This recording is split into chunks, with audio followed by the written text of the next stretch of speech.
గత 2 వారాల్లో గుజరాత్లో 16 మంది పిల్లలు చాందీపుర వైరస్ కారణంగా మరణించడం తీవ్ర ఆందోళన కలిగిస్తోంది.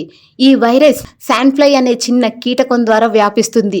ఈ వ్యాధి వ్యాప్తికి కారణాలు, లక్షణాలు, చికిత్స, నివారణ వంటి అన్ని అంశాలని ఈ వీడియో ద్వారా మనం తెలుసుకుందాం. చాందీపుర వైరస్ అంటే ఏంటి? చాందీపుర వైరస్ అనేది ముఖ్యంగా పిల్లల్లో తీవ్రమైన ఎన్సెఫాలిటిస్ అంటే మెదడు వాపుకు కారణమవుతుంది. ఈ వైరస్ శాండ్‌ఫ్లై అనే చిన్న ఈగ ద్వారా వ్యాపిస్తుంది.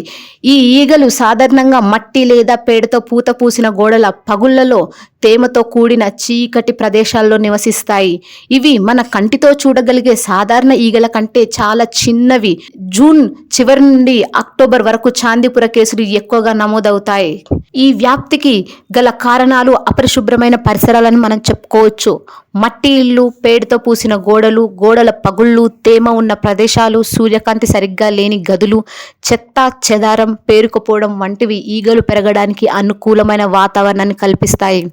దోమల వల్ల కూడా ఇది వ్యాప్తి చెందే అవకాశాలున్నాయి. శాండ్‌ఫ్లైలతో పాటు దోమల ద్వారా కూడా ఈ వైరస్ వ్యాపిస్తుందని కొన్ని అధ్యయనాలు చెబుతున్నాయి. పేదరికం, అపరిశుభ్రత, అవగాహన లేకపోవడం వంటి సామాజిక ఆర్థిక కారణాలు కూడా ఈ వ్యాప్తికి దోహదపడతాయి. ఈగ కుట్టినప్పుడు ఏం జరుగుతుందంటే శాండ్‌ఫ్లై కుట్టినప్పుడు అది చర్మంలోకి వైరస్ని ఇంజెక్ట్ చేస్తుంది. ఈ వైరస్ రక్త ప్రవాహంలోకి ప్రవేశించి మెదడుకు చేరుకుంటుంది. అక్కడ అది మెదడు వాపు అంటే ఎన్సెఫాలిటిస్కు కారణమవుతుంది. ఈ వ్యాధి అలా తీవ్రంగా ఉంటుంది మరియు త్వరగా పరిస్థితి విషమించుకోవచ్చు. ఈ వ్యాధి సాధారణంగా పుట్టిన సంవత్సరం పిల్లల నుండి 14 సంవత్సరాల వయస్సు గల పిల్లలను ఎక్కువగా ప్రభావితం చేస్తుంది.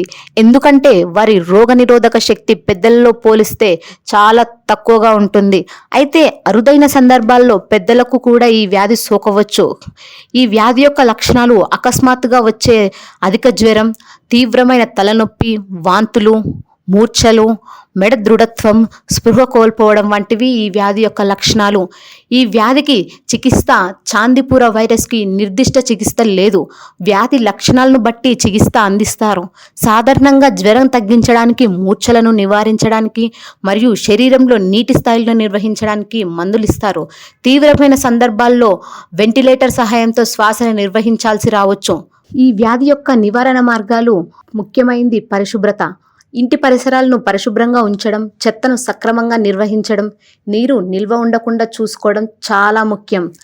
గోడల పగుళ్లను మూసివేయడం, ఇంటి లోపల తగినంత వెలుతురు, గాలి ప్రసరణ ఉండేలా చూసుకోవడం ద్వారా శాండ్‌ఫ్లైలు ఇంట్లోకి రాకుండా నిరోధించవచ్చు. పిల్లలను దోమతెరలను ఉపయోగించి నిద్రించేలా చూసుకోవాలి.